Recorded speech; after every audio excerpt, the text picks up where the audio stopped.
بسم الله الرحمن الرحيم. الحمد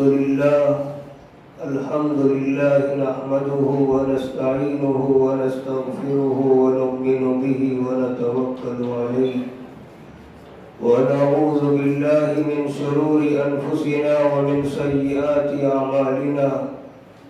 من يهده الله فلا مضل له ومن يضلله فلا هادي له. ونشهد أن لا إله إلا الله وحده لا شريك له. ونشهد أن سيدنا ومولانا محمدا عبده ورسوله أرسله بالحق بشيرا ونذيرا وداعيا إلى الله بإذنه وسراجا منيرا. أما بعد فأعوذ بالله من الشيطان الرجيم. بسم الله الرحمن الرحيم. وذكر فإن الذكرى تنفع المؤمنين. وقال تعالى: ألا بذكر الله تطمئن القلوب. وقال تعالى: من عمل صالحا من ذكر أو أنثى وهو مؤمن فلنحيينه حياة طيبة. صدق الله العظيم.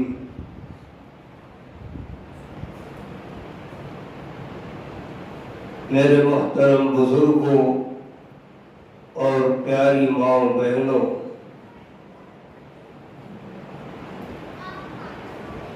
اللہ تعالی کا شکر اور احسان ہے کہ اس نے ہمیں اور آپ کو اپنی یاد کے لیے اپنے قرآن، اپنی کتاب کا تذکرہ اور اس میں آئے ہوئے احکام کا ذکر سننے کے لیے ہمیں یہاں جمع فرمایا. ہمارا یہ جمع ہونا اور ہماری یہ مجلسیں یقیناً دنیا کی ساری مجلسوں سے زیادہ افضل ترین مجلس ہے. حدیث پاک میں آتا ہے، نبی علیہ السلام نے ارشاد فرمایا کہ کل قیامت میں کچھ لوگ ایسے ہوں گے جن کے چہرے روشن ہوں گے اور چاند سے زیادہ منور ہوں گے، اور اللہ تعالی کے ہاں ان کا ایک خاص مقام اور مرتبہ ہوگا. اب صحابہ بھی حیران کہ آخر وہ کون لوگ ہوں گے. سب کے ذہنوں میں یہی ہوگا کہ انبیاء ہوں گے، شہداء ہوں گے. نبی علیہ السلام نے ان کے سوال کرنے سے پہلے ان لوگوں کی نفی کر دی کہ وہ لوگ نہ انبیاء ہوں گے نہ شہداء ہوں گے. تو حضرات صحابہ کے ذہنوں میں جو ایک سوال، جو ایک جواب آ رہا تھا کہ شاید یہ لوگ ہوں گے، آپ نے اس کی بھی نفی کر دی. تو صحابہ نے عرض کیا، یا رسول اللہ، پھر وہ کون لوگ ہوں گے، ان کے بارے میں ہمیں کچھ بتائیے. آپ نے فرمایا، مختلف قبیلوں سے، مختلف بستیوں سے، مختلف علاقوں اور مختلف مکانوں سے لوگ ایک جگہ آ کر جمع ہوں گے اور ہمارا ذکر کرنے کے لیے جمع ہوں گے. تو یقیناً ہمارا آپ کا جمع ہونا اور اس درمیان قرآن و حدیث کا تذکرہ سننا سنانا، یہ اللہ تعالی کی یاد ہی ہے. میرے محترم بزرگوں، اس اجتماع کی اور یہ چند منٹ اور چند گھنٹے ہمارا اللہ کے لیے بیٹھنے کی کیا قدر و قیمت ہے، یہ اس دن ہمیں پتہ چل جائے گا جب ہماری آنکھ بند ہوگی. کہ ایک مرتبہ اللہ کا نام لینا کتنا قیمت رکھتا تھا، اس کی مجلسوں میں شریک ہونا ہمارے لیے کتنی بڑی نجات کا ذریعہ تھا۔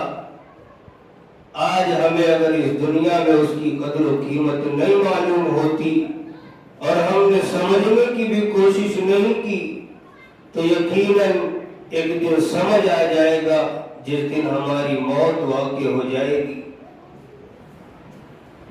تو میرے محترم بزرگوں، اب ہم اپنے اصل مضمون کی طرف آتے ہیں کہ آج ہم دیکھتے ہیں کہ دنیا میں بسنے والا ہر انسان، خصوصاً مومن، چاہے وہ مرد ہو عورت ہو، پریشان اور بے چین نظر آتا ہے۔ آپ ایک جائزہ لے لو، یقیناً ہر انسان کے دل کی یہی کیفیت آپ کو ملے گی۔ اس کے دل کو ٹٹولیں گے، بظاہر تو وہ آپ کو ہنستا کھیلتا ہوا نظر آئے گا، لیکن جب اس کے دل کو ہم ٹٹولتے ہیں تو غم اور پریشانی اور دکھ درد کے اس کے سینے میں آبلے اور بڑے بڑے زخم پڑے ہوتے ہیں۔ بظاہر دیکھتے ہیں کہ بڑا عمدہ لباس ہے، بڑی عمدہ صحت کا مالک ہے، لیکن اس صحت میں اور اس جسم کے ڈھانچے میں آپ دیکھو تو نہ جانے کتنی بیماریاں ہیں۔ عمدہ پوشاک ہے، عمدہ مکان ہے، عمدہ سواریاں ہیں، علاقے کا گورنر ہے، فرما روا ہے، لیکن دل کو ٹٹول کر دیکھو تو بالکل بے چین اور پریشان ہے۔ اور افسوس اس مومن پر، صد افسوس کہ اپنی اس بے چینی اور بے اطمینانی اور پریشانی کا علاج اور اپنے دل کی تسکین کا کوئی حل تلاش کرتا ہے تو آج اکثر مسلمان مرد و عورت کا یہ حال ہے کہ حل یہ تلاش کرتے ہیں۔ مرد ہے تو سنیما ہال میں چلے گئے، تھیٹروں میں چلے گئے، عورتیں ہیں تو مجلسیں لگا کر ایک دوسرے کی کھینچا تانی میں لگ گئیں، ایک دوسرے کی غیبتوں میں لگ گئیں، کوئی نہ ملا تو ٹیویاں چالو کر کے بیٹھ گئیں۔ اس طرح اپنے دل کو تسکین دینا چاہتی ہیں اور اپنے آپ کو سکون میں لانا چاہتی ہیں۔ تو سدھا افسوس ایک مومن پر اس لیے ہوتا ہے کہ مومن اور ایک مسلمان کو اللہ تعالی نے جو شریعت، جو احکام دیے ہیں، کوئی مسئلہ ایک مسلمان کا ایسا نہیں ہے جس کا حل اللہ تعالی نے نہ بھیجا ہو، لیکن آج وہ اپنے اصلی حل کو چھوڑ کر دوسری چیزوں میں اپنے سکون کو تلاش کر رہا ہے۔ اللہ تعالی نے فرمایا الا بذکر اللہ تطمئن القلوب، دلوں میں اطمینان کی دولت سمانا چاہتے ہو اور اپنی زندگی سکون کے ساتھ گزارنا چاہتے ہو تو سوائے اللہ تعالی کی یاد میں تمہارے دلوں کو کہیں سکون ملنے والا نہیں ہے۔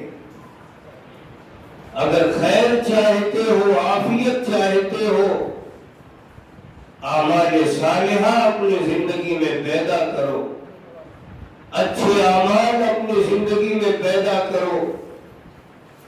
اللہ تعالی نے قرآن کریم میں یہی فرمایا فَلَنُحْيِيَنَّهُ حَيَاةً طَيِّبَةً من عمل صالحا من ذکر او انثى وهو مؤمن فلنحيينه حیاة طیبہ، کہ میرے بندوں میں سے جو بھی مومن مرد ہو یا عورت ہو، اگر وہ اعمال صالحہ اختیار کرے گا ہم اسے دنیا میں آخرت میں خوشگوار زندگی عطا فرمائیں گے۔ یہ اللہ تعالی کا وعدہ ہے، اور پرسکون زندگی ملنے کی یہی ترتیب ہے۔ اگر ہم سکون چاہتے ہیں تو اعمال صالحہ اختیار کریں، اللہ تعالیٰ خود بخود سکون کی دولت عطا فرما دیں گے۔ لیکن ہم کرتے یہ ہے کہ سکون کی دولت کا جو سبب اللہ تعالیٰ نے بتایا کہ اعمال صالحہ اختیار کرو، ہم اس ترتیب پر نہ چل کر دنیا میں اور ساری چیزوں میں اپنے سکون کا حل تلاش کرتے ہیں، اور اس کے بعد بھی بے چین اور پریشان رہتے ہیں۔ تو میرے محترم بزرگوں اور ماؤں بہنوں، آج ہر شخص پریشان ہے، اور پریشان دل کی دوا، پریشان مومن کی دوا، اس کا علاج صرف اللہ تعالیٰ کی یاد ہے۔ چاہے وہ نماز کے ذریعے اسے یاد کرے، صدقہ کر کے اسے یاد کرے، حج کر کے اسے یاد کرے، روزہ رکھ کے اسے یاد کرے، ذکر و اذکار کر کے اسے یاد کرے، ہر وقت اسے یاد کرنا اپنی زندگی میں بسا لے۔ اللہ تعالیٰ کا وعدہ ہے کہ اس بندے کی زندگی میں اللہ تعالیٰ سکون عطا فرمائیں گے۔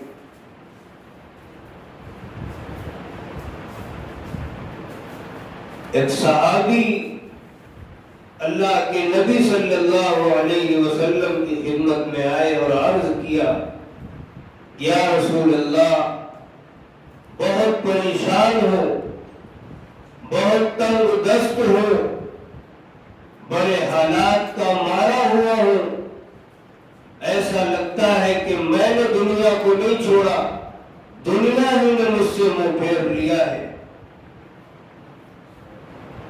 اللہ کے نبی صلی اللہ علیہ وسلم نے فرمایا اس صحابی رسول سے، کیا تم ملائکہ کی تسبیح نہیں پڑھتے جس کی برکت سے آسمانوں سے رزق اترتا ہے؟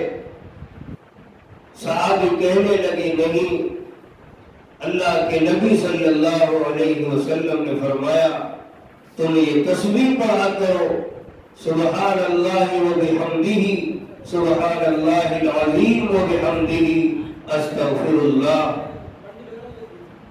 وہ صحابی رسول کہتے ہیں کہ میں نے یہ سنا تو میں نے اس کو پھر یاد کرنا شروع کیا اور اپنی زندگی میں عمل میں لایا، اور کچھ روز کے بعد میں دوبارہ آپ کی خدمت میں حاضر ہوا۔ اللہ کے نبی صلی اللہ علیہ وسلم نے مجھ سے پوچھا، کیا حال ہے؟ کہنے لگے، اللہ کے رسول، جب سے میں یہ دعا پڑھنے لگا ہوں، اللہ تعالیٰ نے اتنی دولت دی، اتنی دنیا دی کہ میں اب سوچتا ہوں کہ اسے لے کر کہاں جاؤں۔ میرے محترم بزرگوں، یقیناً اللہ کو یاد کرنے اور اس کا ذکر کرنے کی یہی برکت ہے۔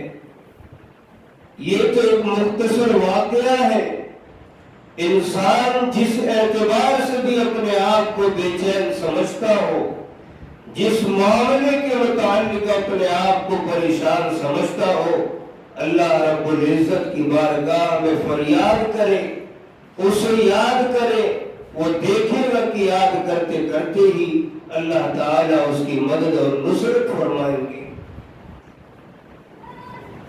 اس لیے ہمیں اپنی زندگی کے سکون کا حل کہیں اور نہ تلاش کر کے اللہ کے ذکر کو اپنے دل میں اہمیت دیں اور اسے مضبوطی سے پکڑے۔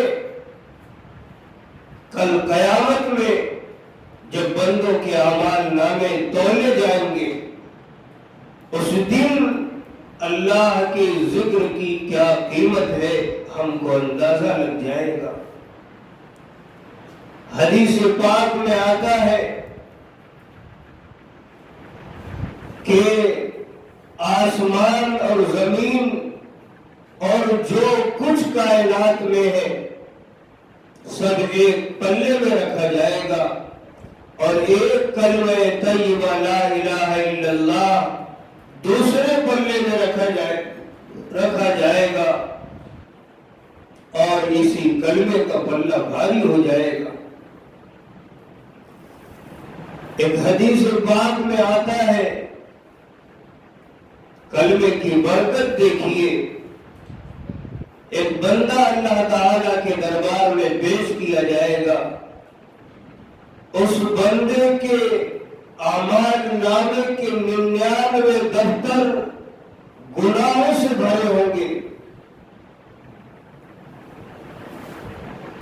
اور حدیث پاک ہی میں آتا ہے کہ ایک ایک دفتر اتنا بڑا ہوگا کہ انسان کی جہاں تک نگاہ جائے گی وہاں تک اس کے گناہوں کی تحریریں موجود ہوں گی۔ ایسے ایسے گناہوں کے بڑے دفتروں سے 99 دفتر اس کے بڑے ہوں گے۔ جبکہ انسان جب دنیا میں آیا تھا تو بالکل خالی ہاتھ آیا تھا، نہ اس کے جسم پر لباس تھا، وہ ہر چیز سے خالی ہو کر آیا تھا، اور جب اللہ تعالی کے پاس لوٹ کر گیا ہے تو نیکیاں تو دور کی بات 99 گناہوں کے بڑے بڑے دفتر اپنے ساتھ لے کر اللہ تعالی کی بارگاہ میں حاضر ہوا، لیکن شاید اس نے زندگی میں کبھی اللہ کو یاد کیا تھا۔ اللہ تعالیٰ کہیں گے میرے بندے آج میں تیرے ساتھ انصاف کا معاملہ کروں گا، تجھے آج عدل و انصاف دیا جائے گا، ذرہ برابر بھی تجھ پر ظلم نہیں کیا جائے گا۔ اور اللہ تعالی کے فرشتے مقرر ہیں جو بندے کے اعمال کو لکھا کرتے ہیں، وہ عمل بھی لکھتے ہیں جو بندے نے کبھی چھپ کر ایک ہلکا سا گناہ کر لیا ہو، اور وہ عمل بھی لکھتے ہیں کہ کبھی بندے نے زبان سے نہیں صرف دل میں ایک بار اللہ کو بھولے سے بھی یاد کر لیا ہو، فرشتے اس کو بھی لکھتے ہیں۔ بندے کے سامنے اس کے اعمال نامے کو کھول کر رکھ دیا جائے گا، بندہ حیران پریشان ہو کر کہے گا ما لهذا الكتاب لا يغادر صغيرة ولا كبيرة الا احصاها، یہ میرے اعمال نامے کو کیا ہو گیا کہ اس نے ذرہ برابر میرا کوئی عمل نہیں چھوڑا، سب کو نوٹ کر کے رکھا ہے۔ اور جب بندہ اپنے اعمال نامے کی یہ صورتحال دیکھے گا کہ سارا دفتر گناہوں سے ہی بھرا ہے، نیکیاں نام کو بھی نہیں ہے، تو وہ خود ہی یہ فیصلہ اپنے ذہن میں کر لے گا کہ اب میرے حق میں صرف ہلاکت اور تباہی ہے۔ بندہ یہ سوچ کر پریشان ہوگا، کانپے گا۔ اللہ تعالیٰ اس وقت بندے سے کہیں گے میرے بندے تیری ایک نیکی بھی میرے پاس ہے، اور فرشتوں اور ایک کاغذ پر اسے کلمہ طیبہ لا الہ الا اللہ لکھ کر دیا جائے گا، اور اللہ تعالیٰ فرشتوں سے کہیں گے فرشتے اس کاغذ کے ٹکڑے کو وزن کرو۔ فرشتے جب اس کاغذ کے ٹکڑے کو وزن کریں گے تو اس کے 99 گناہوں کے بڑے بڑے دفاتر پر ایک کلمہ طیبہ لا الہ الا اللہ کا ٹکڑا بھاری ہوگا۔ حدیث پاک میں آتا ہے کہ نہ جانے اس بندے کی زندگی میں کون سا ایسا مبارک وقت آیا تھا، کون سا ایسا لمحہ آیا تھا کہ اس نے اپنے کتنے دل کی گہرائیوں سے اور کتنے اخلاص سے کتنے یقین سے اللہ تعالیٰ کو ایک بار یاد کیا ہوگا کہ اللہ تعالیٰ نے اسے قبول کیا اور اسے ہی اس کی نجات کا ذریعہ بنا دیا۔ میرے محترم بزرگوں، اللہ کو یاد کرنے کی، اس کے ذکر کی کیا عظمت، کیا فضیلت، اس کا ہم احاطہ اپنی زبانوں سے نہیں کر سکتے۔ بس اتنا ہے، ہم اپنے آپ کو سمجھا بجھا کر، اپنے نفس کو پر بوجھ ڈال کر آج اللہ تعالیٰ کے ذکر کی اہمیت اپنے دل میں بیٹھا لیں۔ یہ چند روزہ زندگی نہ معلوم کس وقت کب کہاں کس کا آخری وقت آ جائے اور بندہ دنیا سے چل بسے۔ تو میرے محترم بزرگوں اور ماؤں بہنوں، ہمیں دنیا کے جھمیلوں سے اپنے آپ کو بچا کر جو وقت اپنی ضروریات زندگی میں مشغول ہونے کے بعد ہم کو ملتا ہے، وہ بجائے اللہ تعالیٰ کی نافرمانی میں گزارنے کے، اللہ تعالیٰ کو یاد کرنے میں گزارنے کی ہم کوشش کریں۔ اور یقیناً جو اللہ تعالیٰ کو یاد کرنے والا ہے اس دنیا میں، وہی زندہ ہے۔ اور اللہ تعالیٰ کو اگر کچھ پرواہ ہے تو اسی بندے کی ہے جو اسے صبح و شام یاد کرتا ہے۔ اور اس دنیا کا نظام بھی اسے اللہ کا نام لینے والوں سے باقی ہے۔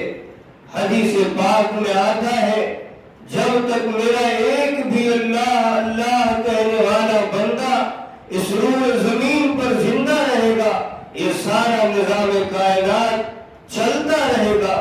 اور جس دن اللہ کا نام لینے والا ایک بندہ نہیں رہے گا، چاہے لاکھوں انسان اس دنیا میں آباد ہو، ایک سیکنڈ اس دنیا کا نظام قائم نہیں رہ سکے گا۔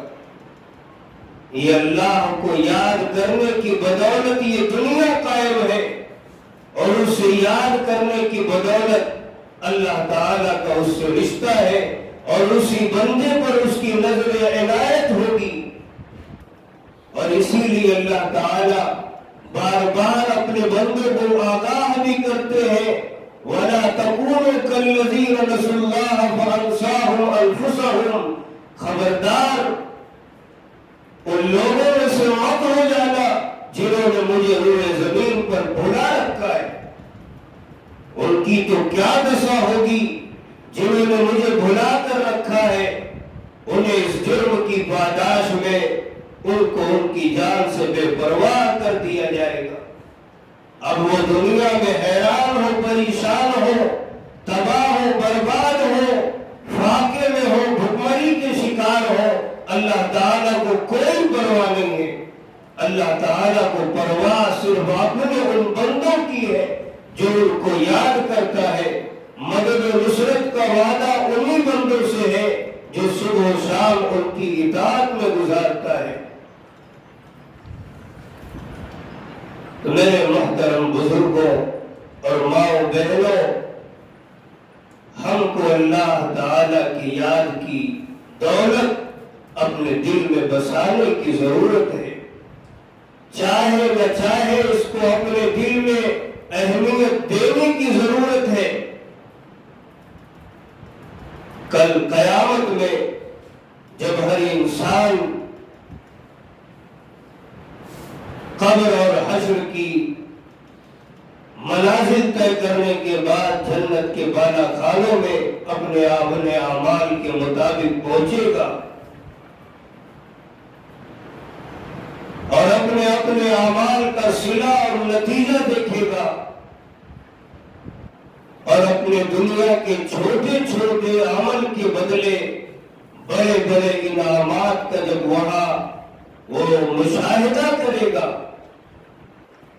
تو اس وقت انسان افسوس کرے گا اور اپنے اوپر لعنت و ملامت کرے گا کہ کیوں نہیں ہم دنیا میں ہر وقت اللہ تعالیٰ کو یاد کیے ہوتے، اپنا ہر وقت ان کی یاد میں لگائے ہوتے تو آج ہم کو بھی اعلیٰ سے اعلیٰ مقام ملتا، جبکہ اسے یاد کرنے میں کوئی قید نہیں تھی کہ تمہیں کھڑے ہو کر یاد کرنا تھا، یا تمہیں صرف بیٹھ کر یاد کرنا تھا، یا تمہیں صرف سو کر یاد کرنا تھا۔ بڑی آسانیاں تھی اس کو یاد کرنے میں، کوئی الجھن، کوئی پریشانی، کسی اسباب اور مال و دولت کی بھی ضرورت نہیں تھی، اپنے دل میں یاد کرتے اور وہ ہمیں اس پر ہمیں جزائے خیر دیتا۔ لیکن ہم سے اتنا بھی نہیں ہو سکا، اے کاش ہم کو دوبارہ دنیا میں بھیج دیا جاتا، پھر اللہ تعالیٰ بھی دیکھتے، ایک لمحہ ہم اس کی اطاعت سے روگردانی نہیں کرتے، کوئی لمحہ ایسا نہیں چھوڑتے جس میں ہم اسے یاد نہیں کرتے، اپنے پرائے کی فکر چھوڑ کر دن رات ہم اسے ہی یاد کرتے۔ لیکن یہ انسان کی ایک حسرت رہ جائے گی وہاں پہنچنے کے بعد۔ آج دنیا میں اللہ تعالیٰ نے ہمیں چند روزہ زندگی دی ہے، ان حسرتوں کو آج ہم پورا کر لیں، شاید اس دن ہمیں حسرت و افسوس نہ رہے گا۔ تو میرے محترم بزرگوں اور پیاری ماؤں بہنوں، ہمیں غفلت و لاپرواہی کو چھوڑ کر اللہ تعالیٰ کو یاد کرنے والی زندگی اب گزارنے کی ضرورت ہے، ورنہ جو انسان اللہ تعالیٰ کو یاد کرنا چھوڑ کر کے ساری دنیا کی پونجیاں جمع کر کے اپنے آپ کو سکون دینا چاہے، تا قیامت اپنے آپ کو سکون نہیں دے سکتا۔ آپ دیکھو، آج دنیا سمجھتی ہے کہ انسان کے پاس مال و دولت آ جائے تو سب کچھ آ گیا، سارا سکون اسے میسر ہو گیا۔ ہم کہتے ہیں ذرا آپ کی یہ سوچ ہے، آپ کے علاقے میں مالدار بھی موجود ہوں گے، ذرا جا کر ان کی زندگی کا ان سے تجربہ پوچھ لو اور ان کی زندگی کا کارنامہ پوچھ لو، کتنا سکون کی دولت انہیں میسر ہے جبکہ علاقے کی فرما روا ہے۔ وہ یہی بتائیں گے کہ راتوں کو نیند نہیں آتی، بیماریوں نے ہمارے گھر کا نظارہ کر چکا ہے، ہر وقت وہ یہی ڈیرا ڈالے بیٹھی ہوتی ہیں۔ اس لیے کہ سکون مال و دولت سے آنے والا نہیں ہے۔ اللہ تعالیٰ نے صاف کہا ہے، الا بذکر اللہ تطمئن القلوب، دلوں کا اطمینان صرف اپنے پروردگار کو یاد کرنے سے ہی ملنے والا ہے، اور جس بندے کا اس سے تعلق ہوگا اسی کے لیے اس کی مدد و نصرت کا بھی وعدہ ہے۔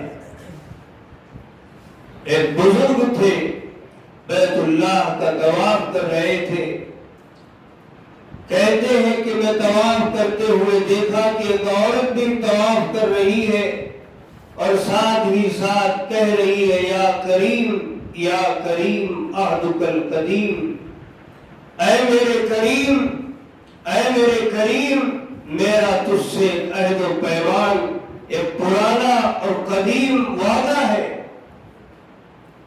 وہ بزرگ حیران ہوئے اور اس سے کہنے لگے، اے اللہ کی بندی، تیرا اللہ تعالیٰ سے کون سا وعدہ ہے کہ تو اسے پکار کر کہہ رہی ہے کہ اے کریم، تیرا مجھ سے پرانا عہد و پیمان ہے۔ تو اس عورت نے اپنا سارا واقعہ بیان فرمایا، کہنے لگی، میں اپنے گھر والوں کے ساتھ ایک بار دریائی سفر پر روانہ تھی، اور دریائی سفر بادبانی کشتیوں کے ذریعے ہوا کرتا ہے، اور صورتحال یہ ہوتی ہے اس سفر کی کہ اگر ہوا ہمارے موافق چل رہی ہے، ہوا کا رخ صحیح ہے تو ہم منزل پر پہنچتے ہیں، اور اگر کبھی ہوا کا رخ مخالف سمت ہوا تو ہم منزل پر پہنچنے سے دور ہو جاتے ہیں، اور خدا نہ خواستہ کبھی کشتی بھاؤ میں پھنسی تو سب کے سب ڈوب کر مر جاتے ہیں۔ یہ اس دریائی سفر کا صورتحال ہے۔ تو میں اپنے اہل خانہ کے ساتھ دریائی سفر پر روانہ تھی، ہمارے ساتھ تاجروں کا بھی ایک قافلہ شریک تھا، وہ بھی ہمارے ساتھ سفر پر روانہ تھا۔ اللہ تعالی کا کرنا ایسا ہوا کہ کشتی بھور میں پھنس گئی اور کشتی کے ٹکڑے ٹکڑے ہو گئے اور سارا قافلہ ہمارے اہل و عیال سمیت ڈوب گیا۔ صرف میں، میرا بچہ ایک تختے پر دریا میں بچا تھا اور بہت دور دوسرے تختے پر ایک حبشی آدمی بچا تھا۔ ساری رات میری اسی تختے پر گزر گئی۔ صبح سویرا ہوا، حبشی غلام نے مجھے دیکھا تو اپنا پانی کاٹتا ہوا اور ہانکتا ہوا میرے پاس آیا اور اپنے تختے کو چھوڑ کر میرے تختے پر چلا آیا اور پھر اس کے اوپر شہوت کا بھوت سوار تھا، وہ گناہوں پر مجھے آمادہ کرنے لگا۔ میں نے اس سے کہا، اللہ کے بندے، ایسی خوفناک صورتحال سے اللہ تعالیٰ نے مجھے اور تجھے بچایا، یہ اس کا ہم پر کتنا فضل و احسان ہوا، اور تو اس خوفناک صورت میں بھی اللہ تعالیٰ سے ذرا خوف نہیں کرتا، ذرا ڈرتا نہیں، اس کی نافرمانی پر اس قدر تلا ہے۔ لیکن وہ بندی کہتی ہے کہ وہ غلام میری ساری باتوں کی سنی کر دیا، میری باتوں پر کوئی توجہ نہیں دیا اور اسی بات پر مجھے آمادہ کرتا رہا، تو میرا بچہ سویا ہوا تھا۔ میں گناہوں سے بچنے کا ہر ہیلا اور بہانہ تلاش کر رہی تھی، میرا بچہ سویا تھا، میں نے اسے چونٹی کاٹ کر جگایا تو وہ رونا شروع کیا۔ میں نے اسی کو اپنے گناہ سے بچنے کا ہیلا سمجھ کر اس سے کہا کہ میرا بچہ رو رہا ہے، میں اسے چپ کرا لوں تو پھر دیکھتے ہیں۔ حبشی غلام نے اس بچے کو بھی اس عورت کی گود سے چھین لیا اور اٹھا کر دریا میں پھینک دیا۔ جب اس کے بچے کو حبشی غلام نے اس سے چھین کر دریا میں پھینکا تو بالکل بے قابو ہو گئی اور کلیجہ منہ کو آنے لگا، دل ہی دل میں اللہ تعالیٰ سے فریاد کرنے لگی کہ اس انسان اور اس کے خیالات کے درمیان آج آپ ہی حائل ہو سکتے ہیں، اور اس ظلم اور اس گناہ سے آپ ہی مجھے بچا سکتے ہیں۔ اے پروردگار، میری مدد فرمائیے، میری نصرت فرمائیے، میرے ساتھ اعانت کا معاملہ فرمائیے۔ کہتی ہے کہ میں ابھی یہی کہہ رہی تھی کہ سمندر سے خوفناک جانور نکلا اور پلک جھپکتے ہی اس حبشی غلام کو اپنے منہ کا لقمہ بنا کر دریا میں واپس روانہ ہو۔ میں نے اللہ تعالیٰ کا شکر ادا کیا کہ اس نے مجھے اپنے گناہ اور نافرمانی سے بچایا، اپنی یاد کی توفیق دی۔ بچے کا غم تو ستاتا رہا، لیکن پھر دریا کا پانی میری کشتی کے میرے تختے کو حرکت دیتا رہا، ہٹاتا رہا۔ ہوتے ہوتے ہم ایک جزیرے کے قریب پہنچے۔ جب میں نے جزیرے کے قریب پہنچی تو میں کشتی سے اتر گئی اور جزیرہ دیکھا تو بڑا سرسبز و شاداب تھا، پھل پھول تھے، پانی بھی میسر تھا۔ میں نے اللہ کا شکر ادا کیا اور دل میں چاہا کہ یہیں رہوں گی، کھاؤں گی، پیوں گی، اور جب اللہ تعالیٰ کو میری نجات کا کوئی راستہ منظور ہوگا، اللہ تعالیٰ پیدا فرمائیں گے۔ کہتی ہے کہ میں وہیں رہی، کھاتی پیتی رہی۔ چوتھا دن آیا، میں نے دیکھا کہ سمندر میں کشتی بڑی دور سے مجھے دکھائی دی، تو میں بھی بے تاب ہوئی اور ایک ٹیلے پر چڑھی اور ان کو آواز دینا شروع کی، اپنے کپڑے کو ہلائی کہ وہ مجھے دیکھ لے۔ اللہ کا کرنا ایسا ہوا کہ کشتی والوں نے مجھے دیکھ بھی لیا۔ کشتی والے میرے پاس آنے لگے اور ان کا ایک بحری بیڑا انہوں نے دریا میں روک رکھا تھا۔ کشتی والے میرے پاس 3 آدمی بیٹھ کر آئے، میں بھی کشتی میں سوار ہوئی اور انہوں نے پھر مجھے لے جا کر اس بحری بیڑے میں یعنی بڑے جہاز میں مجھے بھی بیٹھایا۔ میں اللہ تعالی کا شکر ادا کرتی رہی، لیکن جب میں اس بحری بیڑے میں بیٹھی اور پہنچی، مجھے میرا بچہ ایک آدمی کی گود میں نظر آیا۔ پھر تو میں بے تاب ہو گئی اور بے قابو ہو گئی اور چاہے نہ چاہے اس بچے کو پیار کرنے لگی، بوسہ دینے لگی۔ لوگوں نے دیکھا کہ یہ پاگل تو نہیں ہو گئی۔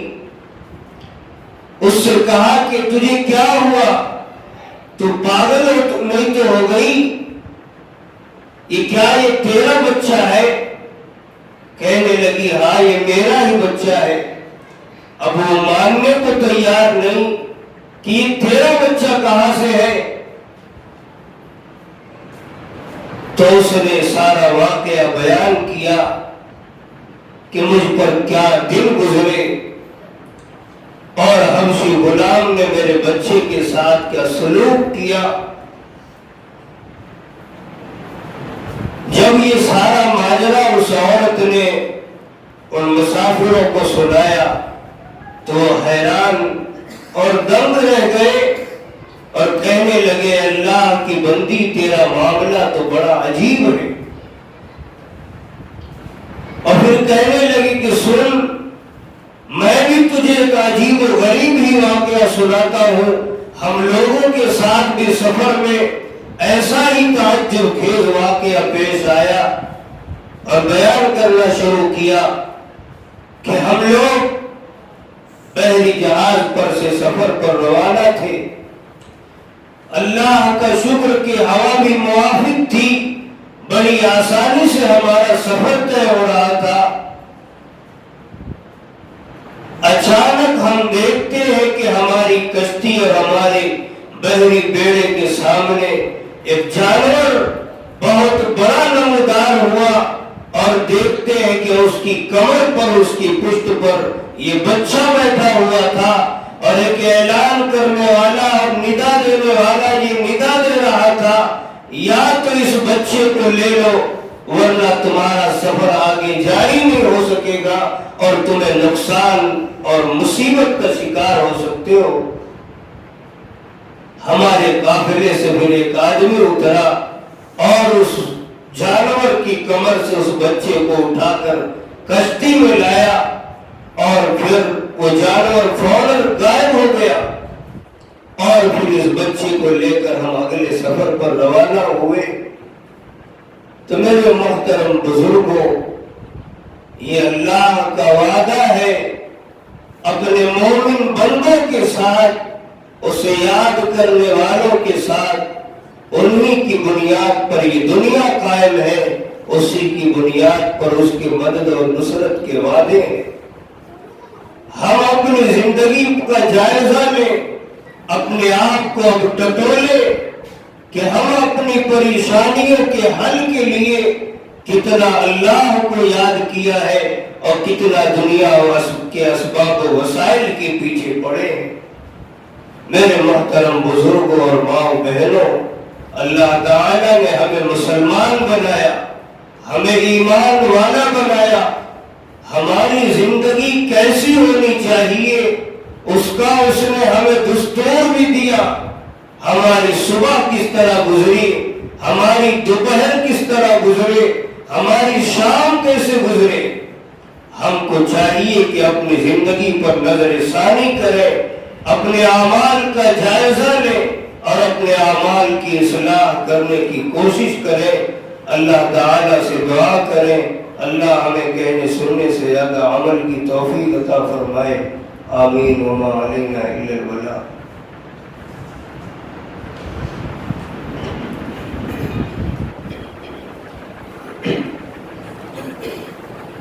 بسم اللہ الرحمن الرحیم، الحمد للہ رب العالمین، والصلاة والسلام علی سید الانبیاء والمرسلین۔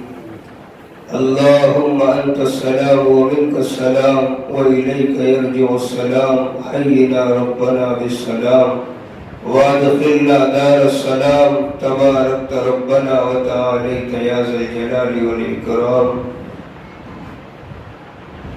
ربنا آتنا في الدنيا حسنة وفي الآخرة حسنة وقنا عذاب النار۔